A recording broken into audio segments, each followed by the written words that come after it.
Tonight, dim the lights and settle in, tea if you're civilized, something stronger if you're braving 15th century Vatican intrigue, because we're drifting into a Rome that smells faintly of incense and river rot, where donkey carts clatter past marble ruins, monks argue with mercenaries in alleyways, and, behind walls taller than pride, the Pope's illegitimate daughter is, quietly, carefully, running the city's heartbeat, not ruling in the way banners and trumpets suggest. Rome rarely lets anyone simply rule it, but moving the levers the loud men pretend they control, because in this city the word power is always plural. The Pope, the nobles, the Holy Roman Emperor, the condottieri, the bankers, the cardinals who can be bribed before Vespers and absolved after, and into that knot steps Felice della Rovere, born inconveniently, educated elegantly, feared diplomatically, daughter, never openly named as such, of Pope Julius II, the warrior pontiff who wore armor, hired Michelangelo, picked fights with France before breakfast,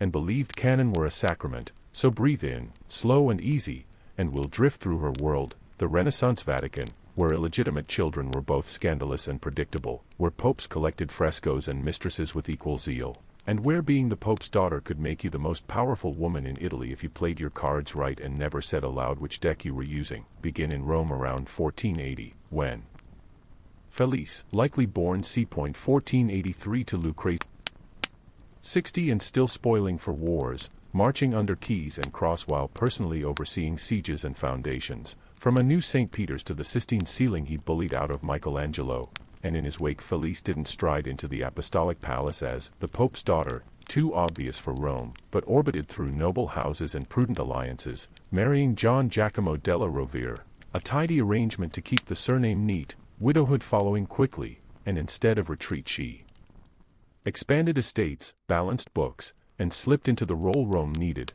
an unofficial envoy and quartermaster for a pontiff who adored battles more than budgets. Julius required money, men, and movement, and priests are rarely logisticians, so Felice managed land revenues, built loans that didn't collapse, sued mercenary captains whose swords outpaced their literacy, and wrote letters that sounded like velvet and landed like iron, being called, by those who meant it, prudent and most capable, and by those who didn't, the female Julius, which betrayed how much her efficiency bothered men who preferred shouting. Whenever Julius galloped off to collect another city for God, Felice stayed and kept Rome's accounts from evaporating, coaxed Orsini and Colonna tempers back from the edge, stitched quarrels into marriages, and turned feuds into rents paid on time, not ruling but making the machine hum. Imagine her at the Villa Madama, the country retreat north of Rome, cool loggias, orange trees, frescoes that pretended virtue and smelled like money, hosting ambassadors who came for conversation disguised as supper,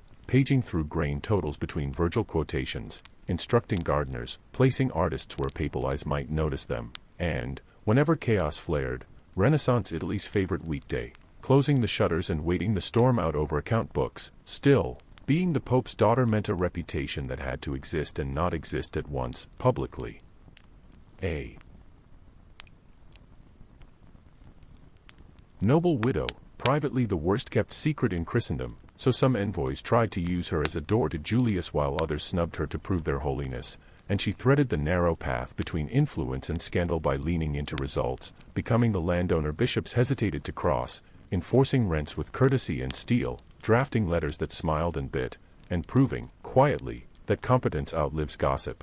Meanwhile Julius thundered on, badgering kings, terrifying cardinals, and ordering Michelangelo to lie on scaffolding until ceilings obeyed, and Felice counterweight the spectacle with calm, mediating when the Pope's temper set Europe on fire, smoothing truces, trimming bills, and keeping soldiers fed. If he was the sword, she was the sheath, elegant, necessary, and dangerous to mishandle. By the 1510s, as Julius aged into illness, her shadow lengthened. She oversaw supply lines, corresponded with the college, settled disputes before they turned into sieges, and Venetian envoys, who notice everything, murmured La Signora di Roma, the Lady of Rome, not a title, but in Rome names are often truer when whispered. She arranged her children's marriages like chess, securing alliances across the peninsula and building a dynasty that looked accidental from the outside, and unlike her father's thunder, she cultivated a reputation for clemency, petitioning relief in famine years, urging pardons when riots cooled, less out of piety than realism. Chaos is Bad for ledgers, but the effect was rare enough in papal Rome to earn her something close to love. Then the storm ended. Julius died in 1513, Rome exhaled, and power changed hands to Leo X of Medici. Silk and music, uninterested in wearing armor to prayers, and Felice, with the quietly, an ending many in Rome would have paid for, while ambassadors and clerks, 4 years after, referred to that earlier, louder decade as the time when the Pope's daughter ruled Rome, which wasn't quite true and therefore perfectly Roman. So pause here, breathe, let the candle smoke rise, and accept the joke history keeps telling, that the women who were never supposed to rule were the ones who kept the city from falling apart. And if you think Felice was unusual, drift with me further back into rougher centuries, to a Rome that was half cow pasture, half fortress, and all appetite, where 2 women, Theodora and Marozia, didn't merely moderate the papacy, they treated it like a family firm. Later moralists called it the saeculum obscurum, the pornocracy. Yes, really, which says more about their fear than the facts, but that is a thread for next time. For now, keep the lights low, the breaths low, and remember, in Rome, the thunder has always been male, and the weather, steady, practical, survivable, has usually been kept by a woman with a ledger. We're landing softly in 10th century Rome, a city half in ruins, half pretending to remember glory. The marble still glows in moonlight, but the Forum is a pasture, the Colosseum a shelter for cows and ghosts. The Tiber murmurs through mud, and the only law that matters is the family with the biggest fortress that month. The Pope still exists, technically, but he's less a ruler than a bargaining chip traded by Roman nobles. Among them rise 2 women who decide, quietly and efficiently, to treat the papacy like a household inheritance, Theodora and her daughter Marozia. Later chroniclers will clutch pearls and call their century the saeculum obscurum, the dark age of popes, but beneath the scandal is something rarer, the only stretch of medieval time when women truly ran the city of saints.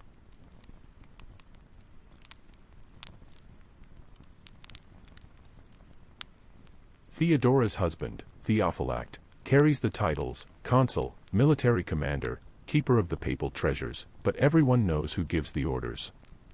She manages bishops the way others arrange dinner seating, trades favors like currency, and keeps a mental map of who owes what. When Pope Sergius III needs support to seize the chair of St. Peter in 904, it's Theodora who smooths the politics. Later gossip insists they were lovers. Maybe they were, maybe that's just the imagination of monks who couldn't picture female power without sin. What's certain is that she gets things done. Sergius III rules under her protection, and the city, for once, hums with a strange kind of stability, commerce flowing, nobles behaving, soldiers paid. Theodora proves that Rome, for all its prayers, runs best when someone practical is in charge. Her daughter Marozia grows up in that atmosphere of velvet control. Born around 890, she learns early that alliances outlast affection and that popes, like candles, can be replaced when they burn out. Chroniclers describe her as beautiful and dangerous, but that's just shorthand for competent. As a teenager she catches Sergius III's attention, the same pope who once admired her mother. Rome was small, history recycles its scandals. They say she bore him a son who would later become Pope John XI, which makes the next century sound more like a family sitcom written by Machiavelli. Whether true or not, the pattern is clear. Marozia moves through the church not as ornament but as operator. After Sergius's death she marries Alberic of Spoleto, a warlord with troops enough to keep the peace, for a price. Together they control the city's gates, its army, and, eventually, the papal elections themselves. Every new pope owes his mitre to Marozia's approval. Everyone who forgets finds his reign suddenly shortened by illness. By 931, she holds the revived Roman title Senatrix and Patricia, female senator and protector of the city, a role no woman had claimed since antiquity. She has done the unthinkable, turned the papacy into family property. And then, like all Roman stories, pride meets betrayal. Her son from her first marriage, Alberic II, resents her new husband, Hugh of Provence, king of Italy, arrogant and foreign. During their wedding celebration inside Castel Sant'Angelo, a brawl ignites between the king's men and the Roman guards. Alberic leads the uprising, storms the fortress, and locks his mother in the tower she once ruled from. Hugh flees north, Marozia stays, imprisoned in luxury, forgotten by the crowd she once commanded. History can't decide how she died, some say starvation, some comfortable exile, but Rome, being Rome, moves on as though nothing happened. Yet her legacy doesn't vanish. Alberic II keeps control, and the alleged son she bore to Sergius III becomes Pope John XI, a pontiff conveniently loyal to his half-brother. The city, for 2 decades, functions under quiet dictatorship, the church in robes, the government in armor, both answering to one family. Later reformers, uncomfortable with that efficiency, rename it the pornocracy, rule of harlots. It's a cruel joke, really, because the real crime wasn't lust but competence. Strip away the gossip and you find something startling. In a Europe ruled by swords, Theodora and Marozia governed through conversation, patronage, and timing. They understood that influence in Rome wasn't taken, it was. By the time their dynasty fades, the papacy has become used to female intervention, though it will spend centuries pretending otherwise. When Renaissance scholars later rediscover this chapter, they react with embarrassed fascination, as if history had briefly misbehaved. But the pattern will return, another pope, another daughter, another quiet reign. For now, though, the 10th century night settles over ruined palaces. The Tiber glints under torchlight. Inside a fortress on the hill, a woman counts the hours of her captivity, still certain she ruled better than the men who imprisoned her. And far to the north, time already sharpens its quill for the next chapter, another Rome, another daughter, another empire of whispers waiting to begin. Tonight, our drift brings us to a name whispered through centuries of silk and scandal, Lucrezia Borgia. You've heard the stories, the poison rings, the incest, the murders disguised as banquets. History turned her into a Gothic villain, golden hair, soft voice, deadly touch. But if you scrape away the theater and candle smoke, what you find is a quieter tragedy, not a monster, but a girl born into a family where survival required sinning beautifully. Lucrezia entered the world in 1480, the daughter of Rodrigo Borgia, a Spanish cardinal with more ambition than scruples, and his longtime mistress, Venanza de Catania. By the time she could walk, her father was already plotting his way toward the papal throne.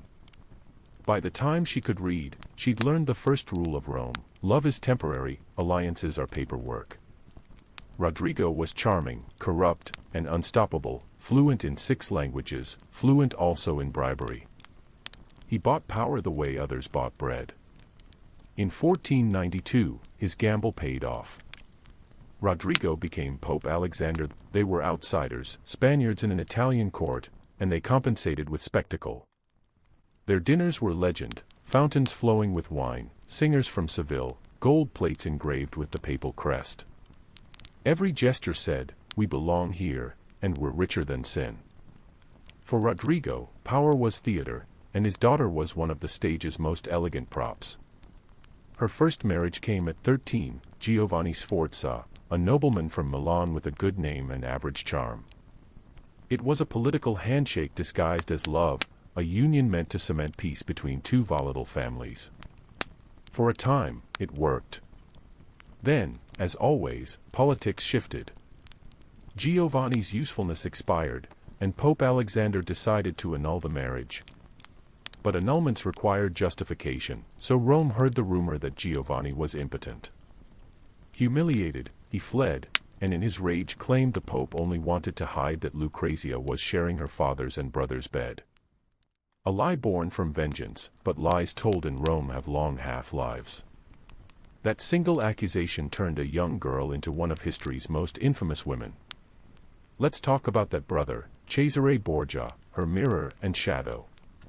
Cesare was brilliant, merciless, magnetic, the kind of man Machiavelli would later write about as the perfect prince.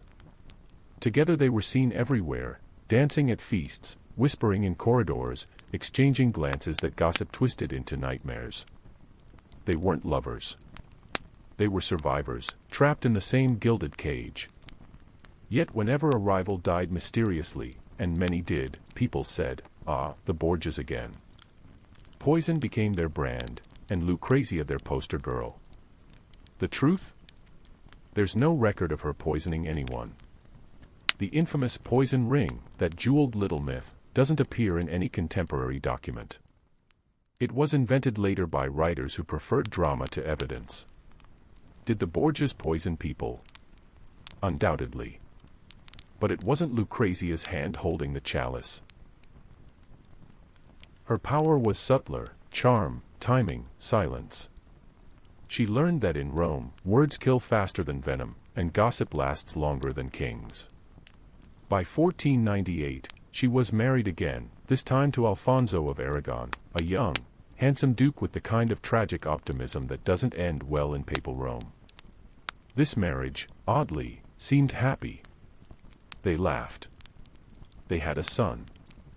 And then, of course, politics happened. Her father allied with France, making Alfonso's Neapolitan blood a liability.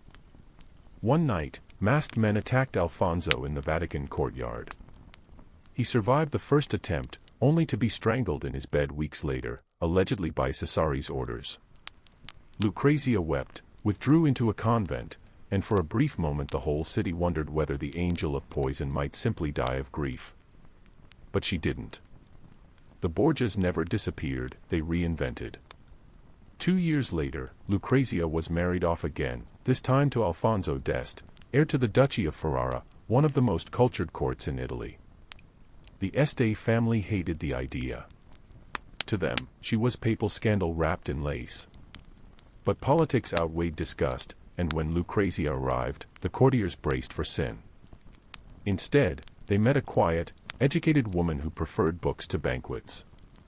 The Serpent of Rome became the Saint of Ferrara. As Duchess, she built a court of poets, scholars, and musicians, men like Ariosto, who would later immortalize her grace in verse.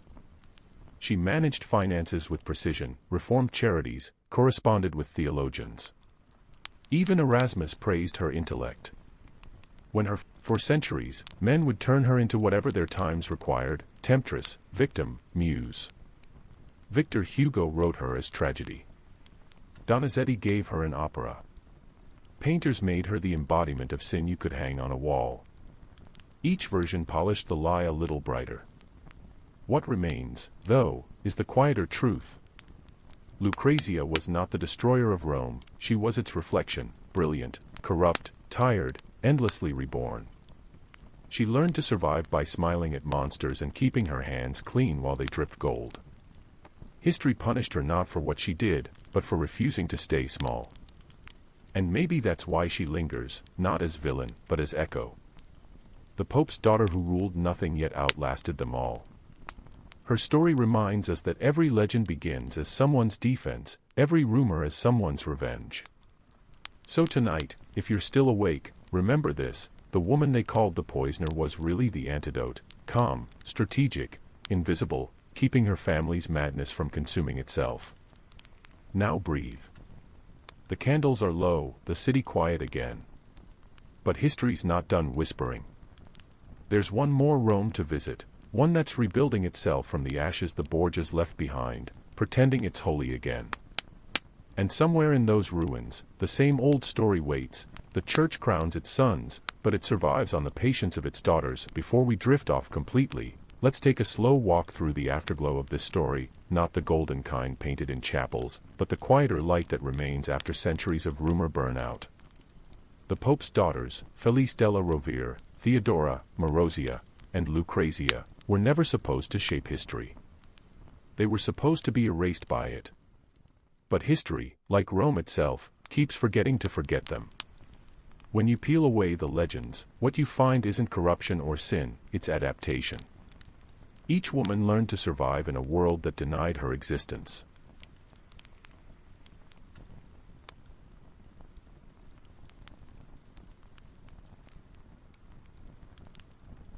Theodora mastered politics through whispers. Marozia weaponized motherhood. Felice turned scandal into stability. And Lucrezia, poor, immortalized Lucrezia, turned shame into silence, silence into power. In a church that preached obedience, they wrote their sermons in actions, not words. Imagine them now, not as villains, but as reflections in the same mirror, women balancing on the edge between reverence and ruin. they didn't rule Rome with armies. They ruled it with patience. And in a city obsessed with divine hierarchy, patience is the deadliest weapon of all. The Renaissance chroniclers who condemned them couldn't comprehend that. To them, a powerful woman was either Eve or the devil in disguise. When a pope's son led armies, he was strong. When a pope's daughter negotiated peace, she was dangerous. When men spilled blood, it was politics. When women wrote letters, it was manipulation. History has always been fluent in double standards. So let's linger on that hypocrisy. The same church that worshipped Mary, the silent mother, recoiled from women who spoke too clearly. The same cardinals who kept mistresses condemned the daughters born from them. And yet, these women managed to carve out kingdoms, invisible ones. A villa in the countryside where policy was whispered over wine. A convent turned into a quiet embassy. A letter to a cardinal that changed the fate of a city. Felice della Rovere understood this best. She knew that Rome could not be ruled, only managed, like a fever. Her estates were her empire, her diplomacy her scripture. When her father, the warrior, by then, Rome had traded swords for spectacles, frescoes instead of battles, politics disguised as poetry. Yet the same machinery hummed beneath it. Lucrezia moved through that world like a ghost who refused to leave. She married, mourned, rebuilt, and in her quiet endurance became the one thing the Renaissance feared most, a woman with memory. Memory, after all, is dangerous. It makes gossip mortal. It turns myth back into truth. That's why so many of their letters were lost, their portraits mislabeled, their reputations twisted into cautionary tales. But paper endures where gossip fades. In archives under dust, you can still trace their handwriting, steady, deliberate, human. And what those letters reveal is not sin, but strategy. They negotiated rents, secured grain for starving peasants, and balanced ledgers with the precision of generals. Lucrezia wrote about harvests, not hemlock. Felice argued tax law. Theodora arranged truces. They weren't the poison in Rome's veins, they were the bloodstream keeping it alive. Centuries later, moralists gave their era a name, the pornocracy. The rule of harlots, they called it, as if the city's decay could be blamed on perfume instead of power. But the insult says more about the men who coined it than the women it condemned. To call a woman corrupt was easier than admitting she was competent.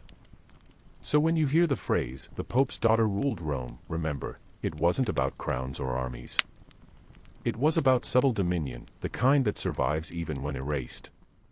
Their empires were made of influence, not marble.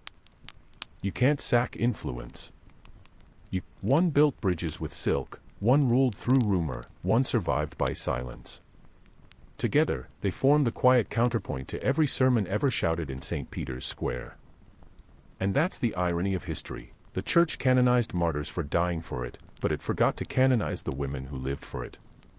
So as you drift, remember this, power doesn't always roar. Sometimes, it hums softly in the dark, wearing pearls instead of armor. Sometimes it signs its name with care, knowing no one will read it for centuries. And sometimes, if you listen closely enough, it sounds like a lullaby sung in Latin. Good night for now. We've walked through marble and mud, through scandal and survival. When you're ready, we'll open the next chapter, the long afterlife of Lucrezia's name, how she turned from woman to myth, and from myth to mirror. We've left Lucrezia Borgia behind in Ferrara, her gardens quiet, her portrait watching centuries fade. But her reputation never rested. It wandered like a restless ghost through 400 years of rumor, ink, and invention. Every generation found a new use for her name. The Renaissance used her for gossip, the Baroque for tragedy, the Romantics for poetry, and the Internet for aesthetics. She became an eternal echo, the woman who would not disappear, no matter how many times history tried to bury her. Even in her own century, the stories kept mutating. Ambassadors wrote home calling her an angel in flesh, while pamphleteers in Rome branded her the beautiful serpent. The contradiction was the point. Renaissance Europe needed women like Lucrezia, symbols of temptation and caution, morality plays in human form. She was the embodiment of what frightened men most, beauty that could think. After her death in 1519, Ferrara mourned quietly. Her courtiers described her. She became a myth, the Pope's daughter who poisoned her lovers, who seduced her brother, who smiled while the world burned. None of it was true, but all of it was delicious. By the 1600s, the Borgias had turned into stage characters. Playwrights in Spain and France filled candlelit theaters with blood and repentance. In every version, Lucrezia confessed before dying, a fallen angel purified by suffering. It was the kind of tidy morality the Church adored, a woman's power redeemed only by her destruction. Then the Romantics arrived, 19th-century poets with too much imagination and not enough sleep. Victor Hugo wrote Lucrece Borgia in 1833, turning her into a tragic mother haunted by her sins. A few months later, Donizetti set it to music, and her legend became an opera. Audiences wept to her arias, their throats tight with pity for a woman they didn't understand. She was no longer evil, she was art. And art forgives everything. Painters followed. The Pre-Raphaelites, those pale, feverish Englishmen with long hair and longer obsessions, rediscovered her face. They painted her washing her hands after murder, her expression calm, her skin luminous. To them, she was the perfect muse, dangerous enough to worship, distant enough to control. Her image sold canvases. Her myth sold morality. But beneath the oil and operas, the real woman still waited, trapped in footnotes and forgotten letters. It wasn't until the 20th century that historians, mostly women, began peeling back the legend. They found her correspondence, her financial records, her poetry. No poison rings. No seductions. Just ledgers and ink blots. They discovered a Lucrezia who was patient, disciplined, anxious, maternal, a duchess managing a city while men wrote plays about her sins. The discovery was almost disappointing. People survived longer than any of her family because she learned to weaponize They wanted virtue. The femme fatale, not the estate Hollywood, always late, yet the truth loud. Is far more haunting. Silent films turned her into a drifting specter in chiffon. The 1940s made her a noir icon, smoky and dangerous. The 1950s wrapped her in technicolor gowns and melodrama. In every version, she either wept beautifully or died beautifully, sometimes both. And through it all, the real Lucrezia stayed silent, her name selling tickets while her truth stayed archived in dust. Fast forward to now, and her ghost has learned to scroll. On Pinterest she's a Renaissance girl boss. On TikTok, the original Poison Queen. On Tumblr, a collage of candlelight and eyeliner. She has become the patron saint of misunderstood women with good lighting. Maybe that's fitting. After all, 500 years later, people still can't decide if she's a warning or a comfort. The truth is simpler, and sadder. Every era remakes Lucrezia to fit its fears. To the Church, she was sin. To the Romantics, tragedy. To the Victorians, danger. To us, she's an aesthetic. But in every retelling, she serves the same purpose, a woman powerful enough to unsettle the story that contains her. And that's the secret of her immortality. Myths fade when they resolve. Lucrezia never did. She stayed in the liminal space, guilty but graceful, framed but unbroken. History couldn't canonize her, so it kept her alive instead. Now, imagine her in Ferrara again. Not the villain, not the duchess, just a woman writing by candlelight. Her son is asleep.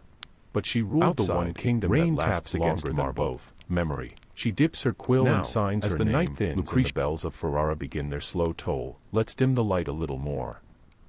Because in the next chapter, Rome itself begins to fade, the Borgias are gone, the Renaissance is ending, and yet, somehow, the echo of their daughter still lingers in every shadowed fresco. When Lucrezia's candle finally went out in 1519, the world did what it always does when legends die, it moved on, pretending it hadn't been fascinated in the first place. Rome, that great stage for sin and salvation, barely paused to grieve. The marble still gleamed, the bells still rang, the priests still muttered Latin over incense that covered the same old rot. But something had shifted. The Borgias, that dynasty of gold, blood, and scandal, had left a hole in the city's rhythm. Their feasts were over, their enemies smug, their name officially cursed. Yet beneath the cobblestones, their ghosts whispered still, because Rome doesn't forget, it just rearranges the ruins. The new pope, Leo X, came from the Medici family, elegant, educated, and far more concerned with poetry than poison. His Rome was one of music and marble, not daggers and gossip. But power has a way of repeating itself, just in better Latin. The same alliances, the same nepotism, the same greedy cardinals, only now they toasted to virtue instead of vice. The Borgias had simply been honest about what everyone else was doing quietly. Walk through Rome at dawn in those years, and you'd see the transformation taking shape. The old Borgia palaces still stood, their frescoes fading under the morning light. Bakers opened their shutters. Priests in worn robes hurried to early mass. Courtesans, pale and tired, slipped home through alleys that smelled of bread and sewage. The city breathed, half holy, half human. The grandeur remained, but the madness had been polished into ceremony. The Vatican now preferred choirs to conspiracies.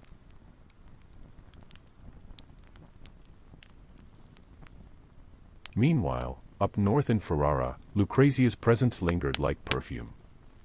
Her husband, Duke Alfonso d'Este, kept her library intact, a collection of Greek manuscripts, devotional texts, and a few letters in her careful handwriting. Visitors to the court sometimes mentioned the faint scent of jasmine in her rooms. Painters captured her face in profile, her eyes lowered, her mouth soft with fatigue rather than malice. She was no longer a scandal, she was memory made graceful. But history, being history, refused to leave her in peace. Just a few years after her death, in 1527, Rome was sacked, an apocalypse of soldiers, smoke, and screams. Imperial mercenaries stormed the Vatican, looted churches, murdered monks. The same corridors where Lucrezia had once danced now ran red with blood. It was as if the city, tired of carrying centuries of hypocrisy, had finally collapsed under its own holiness. When the dust settled, Rome was a ghost of itself, a broken shell haunted by the sins it had tried to forget. The preachers, of course, blamed the Borgias. They said the sack was divine punishment for their corruption, conveniently ignoring the centuries of greed that came before. It was easier that way. Every disaster needs a face, and Lucrezia's was prettier than guilt. So her name became shorthand for sin again, printed on pamphlets, whispered from pulpits, carved into the moral architecture of Europe. Tourists would come later, buying histories of the wicked Lucrezia, as souvenirs, the first generation of printed scandal. The irony was rich, a woman who spent her life cleaning up after men's messes had become the symbol of it. The empire becomes the church becomes an art gallery, the sins become legends. If you zoom out far enough, you see how Lucrezia's lifetime sat on the hinge of history. She was born in the shadow of medieval superstition and died on the threshold of modern politics. Between her first breath and her last, Europe learned to print, to protest, to question popes and kings alike. She lived through the end of one world and the birth of another, and somehow, she survived both. Her descendants married into nobility. Her son Rodrigo died young, her daughters became duchesses. Somewhere down the tangled line, her blood slipped quietly into the veins of Habsburg princes and Austrian courts. The Borgias, once damned, were reborn as respectable ancestry. Time has a sense of humor that way, scandal becomes heritage if you wait long enough. In the Vatican archives, scribes eventually came across her letters, small, neat, disciplined. They weren't confessions or curses. They were about estate management, trade, and the price of grain. One monk copied a note and wrote in the margin, a beautiful hand, like the Duchess herself. That's all. No poison, no lust, no legend, just the quiet competence of a woman running a household. But that small compliment might be the most honest record of her life. By the middle of the 16th century, Rome had reinvented itself yet again. The Baroque age was rising, new marble, new popes, new sins. The Borgias were ghosts, their frescoes fading under fresh layers of paint. But if you stood at sunset on the Capitoline Rome tried Hill, to erase you could her still and feel ended their up preserving preserving her instead. The Tiber shimmered Every beneath. ruin Here is a kind of forgiveness. Every whisper of scandal becomes architecture. So if you ever find yourself walking through the old streets near the Borgia apartments, look closely. The frescoes still show her initials, carved discreetly into corners no restoration could reach. It's her quiet way of saying, I was here. I mattered. I endured. Now, the bells are softer. The city exhales. The marble remembers. Rome doesn't mourn its sinners, it turns them into stories. And Lucrezia's story, polished by centuries, is still being told, not as warning, not as confession, but as proof that survival can be a kind of victory. By the time the Renaissance slipped into the Enlightenment, Lucrezia Borgia had been dead for 2 centuries, but her name had learned how to live without her. She had become something else entirely, a character, a metaphor, a warning that outlasted the people who wrote it. The real woman was gone, her bones resting quietly under Ferrara's chapel stone, but her ghost had taken on a second career in literature. If you whispered Borgia in any European salon, the chandeliers seemed to flicker with delight. It meant drama, poison, velvet, and sin, all the things polite society secretly adored. In the 18th century, as Europe started collecting ruins and scandals like trophies, the Borgias became fashionable again. They were the perfect antique gossip, noble, corrupt, conveniently dead. Writers and philosophers quoted their sins as moral examples, even as they copied their style. They adored her, not the historical Lucrezia, became but their own invention of dangerous beauty, a tragedy with the misunderstood woman trapped between sin and sanctity. Painters revived her face, poets wrote sonnets to her shadow. The master of melodrama, turned her into the heroine of Lucrece Borgia in 1833. His Lucrezia wasn't a villain, she was a mother cursed by fate, a woman trying to escape her bloodline. The audience sobbed. The critics swooned. For the first time in centuries, she was pitied instead of punished. A year later, composer Gaetano Donizetti gave her an aria, a haunting lament that echoed in opera houses across Europe. Imagine it, a soprano standing in golden light, singing her sorrow to a hall of candlelit faces. The orchestra swells, the audience weeps, and the name, Lucrezia Borgia, becomes music instead of gossip. She was finally given a voice, not her own, but a beautiful one nonetheless. Meanwhile, the painters took their turn. The Pre-Raphaelites, those 19th-century dreamers obsessed with pale women and moral danger, reinvented her again. They painted her washing her hands after murder, her face serene, her hair catching the light like spun gold. They weren't painting history, they were painting desire, a way to imagine sin safely behind glass. In their eyes, Lucrezia was not a duchess or a mother. She was an eternal mood, guilt, beauty, and boredom blended together.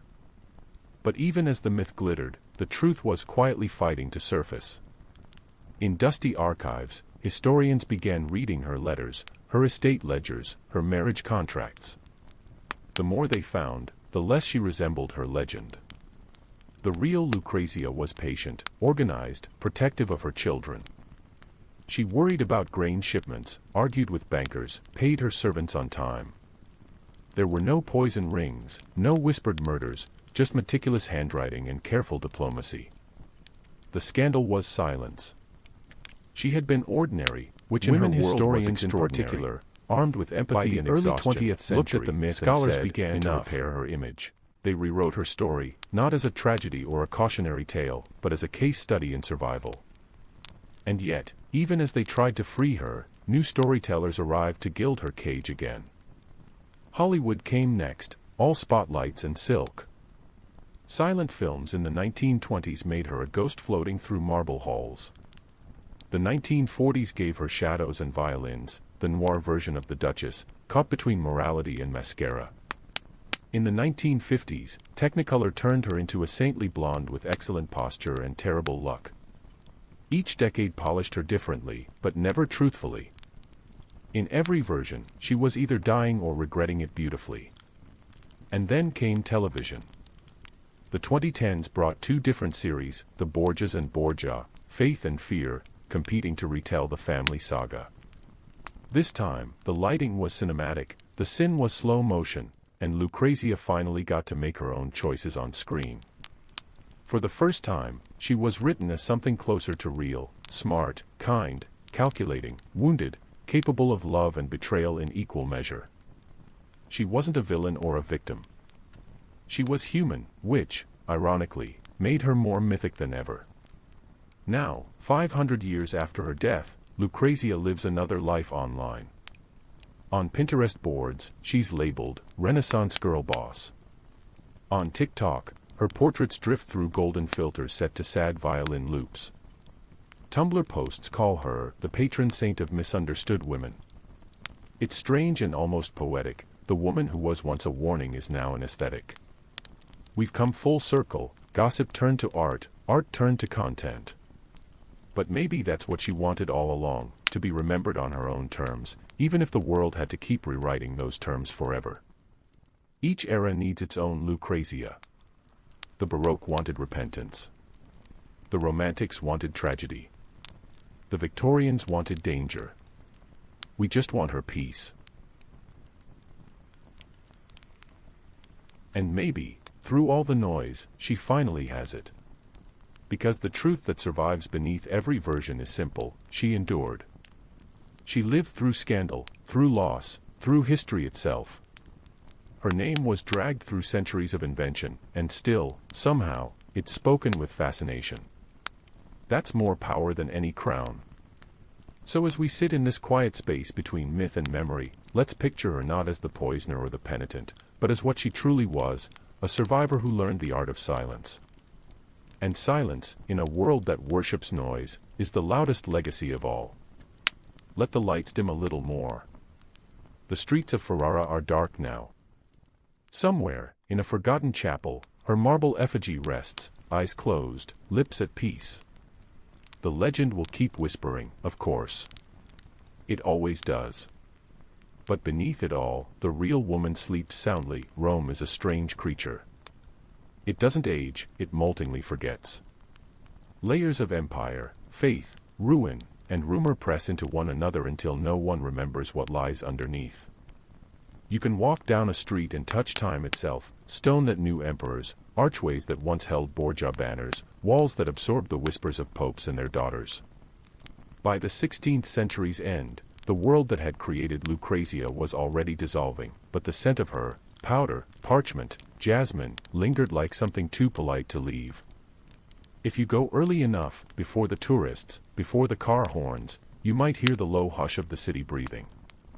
The fountains cough awake, the pigeons claim their ledges, and 1,000 invisible stories rise patient and deliberate, off the kind of penmanship learned by people somewhere in that quiet fog might outlive them. Her footsteps remain. A single document signed Lucrezia de Estes sits between papal bulls and treaties, a soft breath between storms.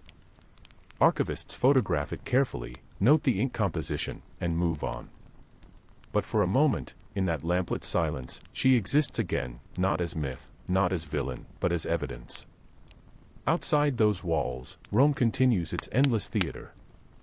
The priests hurry past the tourists, the street vendors call out prices in 10 languages, and somewhere a singer's voice echoes off a chapel dome. The marble is cracked, the gold peeling, but everything glows anyway. That's Rome's secret: it never needs to be pure, it only needs to be alive. And it remembers her, in ways it doesn't admit. There's a small fresco in a side chapel, her face copied from a portrait long lost, the colors dulled but the eyes still alert. There's a rumor that when the evening bells ring, if you stand in the courtyard of the Borgia apartments, you can feel a soft warmth on the air, like candle smoke mixed with perfume. Of course, it's just humidity, or maybe not. Historians call her reputation rehabilitation. Poets call her melancholy made flesh. But Rome calls her silence. The kind of silence that fills every space after the music stops. The silence that remembers. 5 centuries later, her legend still gets rewritten.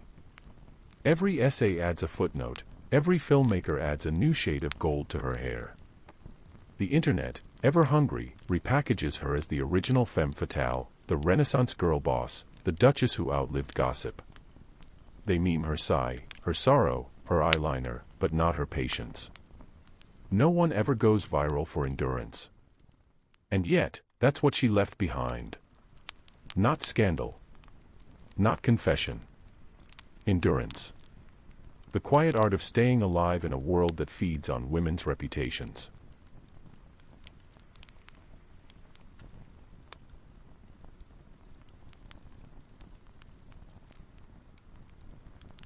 History tried to bury her under sermons and sonnets, and still, her name rises like incense. She ruled nothing, and still, she lingers everywhere. Rome understands that kind of immortality. The city thrives on ruins, it builds cathedrals on bones. Its saints and sinners share the same skyline. Its glory is decay polished into beauty. And in that strange balance between reverence and rot, Lucrezia fits perfectly, half blessing, half warning, wholly unforgettable. As night folds over the city, imagine her one last time. She walks through the courtyards of Ferrara, or maybe the candlelit corridors of the Vatican. The air trembles with the echo of centuries. Her gown brushes the marble. Her hand trails along the wall. For a heartbeat, you can almost hear her breathe. Then the bells toll, the vision fades, and only Rome remains, still awake, still whispering. Maybe that's how history ends for people like her, not with closure, but with continuation. The stories stop, but the listening doesn't. Every retelling is another resurrection, every word another heartbeat. So, if you're hearing this in the dark, half awake, let her walk away quietly. Let her name settle back into the dust, gentle and unjudged. Rome hums on. The river flows. The past, for once, sleeps. And somewhere beyond the reach of scandal, beyond even memory, a single voice whispers from the hush between centuries. Rome never truly goes dark. Even at midnight, when the piazza's empty and the last candle sputters in the churches, there's a faint golden breath that clings to the stones, a kind of memory pretending to be light. The city doesn't sleep, it waits. And if you could listen closely enough in those hours when the world forgets itself, you might hear the slow turning of centuries, the sound of marble remembering who once walked here. Lucrezia's name lingers in that hush, folded into the rhythm of the cobblestones like a sigh that refuses to fade.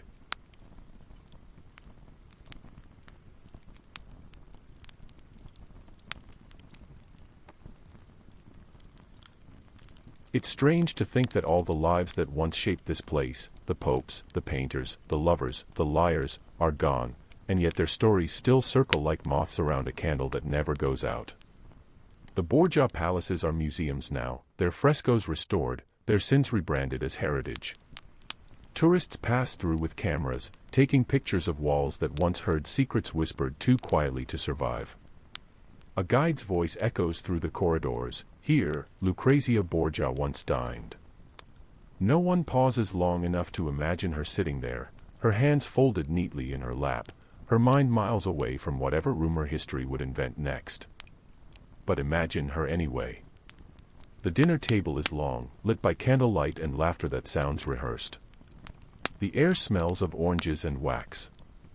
Somewhere beyond the laughter, a lute is playing, a melody soft enough to drown out the sound of unease. Lucrezia's eyes wander over the table, the men talking politics, the women hiding exhaustion behind painted smiles. She smiles too. She always does. Because that's how survival looks in rooms where truth is dangerous and silence is profitable. Now the table is dust, the laughter gone, the lute strings long snapped.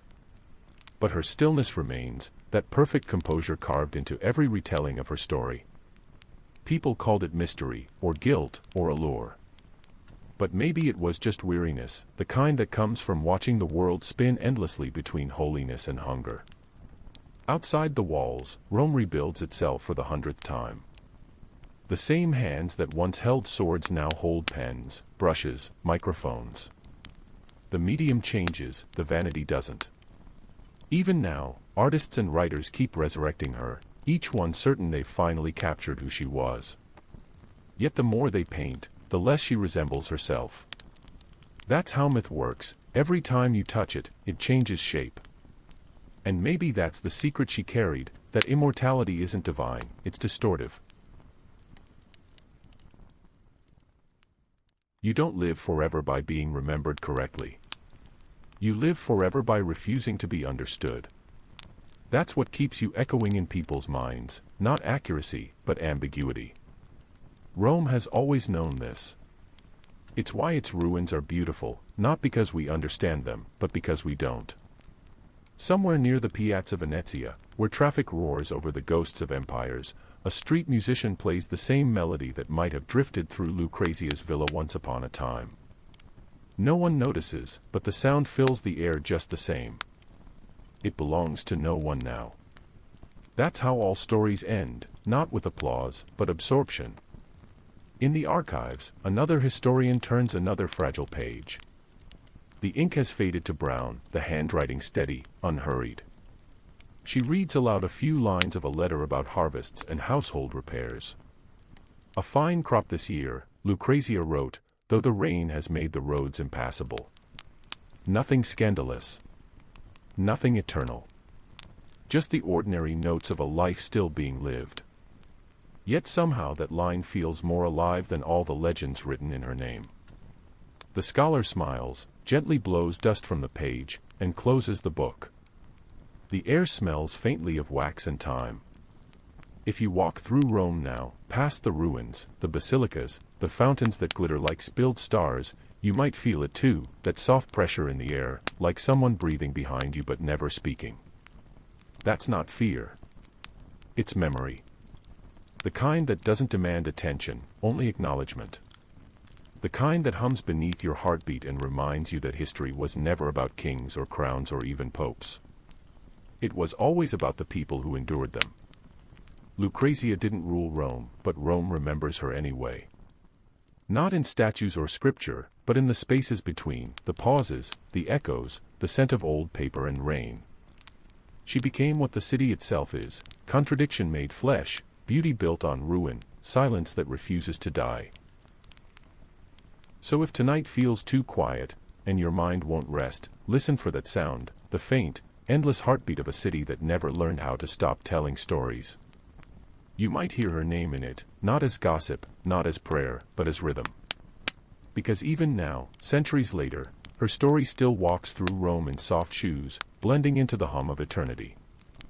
And maybe that's all she ever wanted, not forgiveness, not fame, just to be felt. Good night, again. The bells will ring soon. The marble will glow. And the quiet empire she left behind, the empire of memory, will keep breathing. One sleepless story at a time. There comes a moment, just before dawn, when even Rome exhales. The bells hesitate, the fountains murmur softer, and the streets that never stop talking finally fall quiet enough for the past to be heard again. The sky above the domes is a washed-out gray, and the air smells faintly of rain and stone. It's the hour between centuries, when ghosts stop performing and simply exist.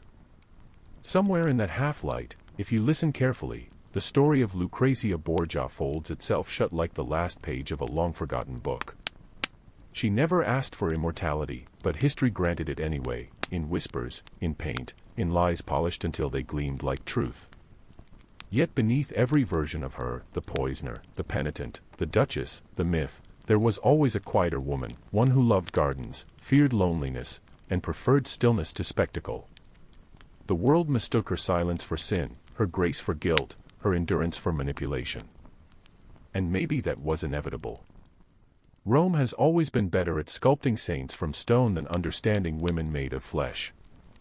If she could speak now, through the dust, the ink, the centuries of gossip, perhaps she'd only say this: "I survived the story you wrote for me." That's what makes her dangerous still.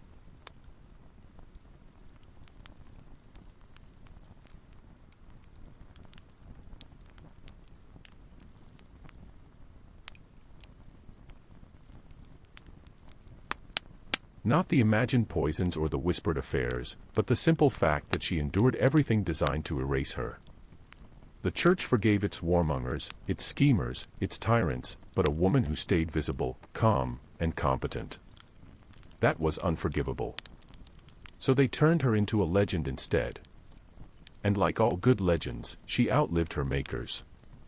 Imagine her now, centuries gone, sitting by a window that no longer exists, the first light of dawn brushing her face. Outside, the same city hums, half divine, half diseased, beautiful in its contradictions. Her fingers rest on the sill, feeling the cool marble, the same marble that will one day crumble into dust and be rebuilt again.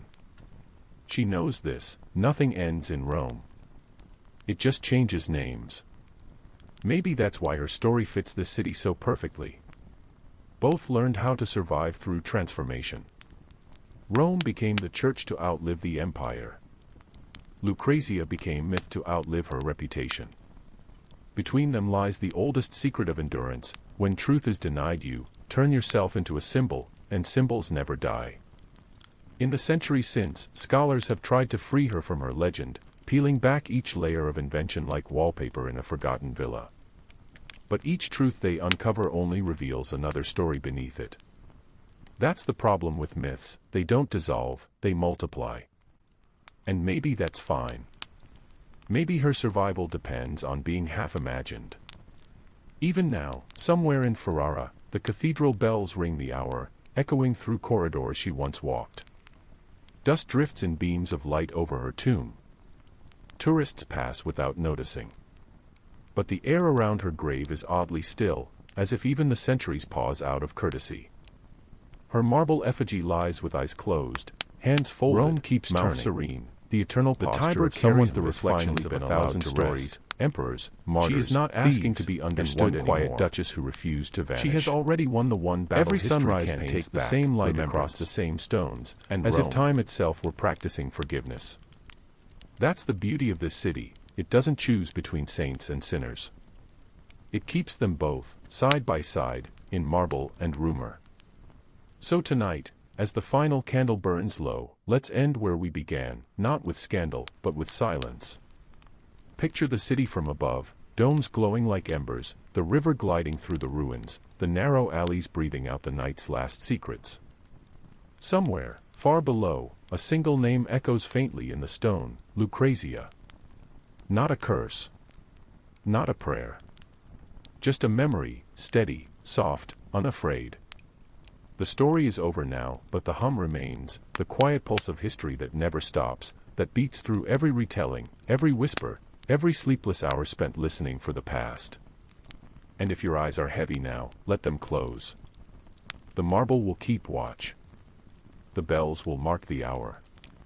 The ghosts will fade back into their walls. Because in the end, when Rome finally sleeps, even its legends dream. Soft sigh. Good night, traveler. Rest easy beneath the ruins. The story will wait.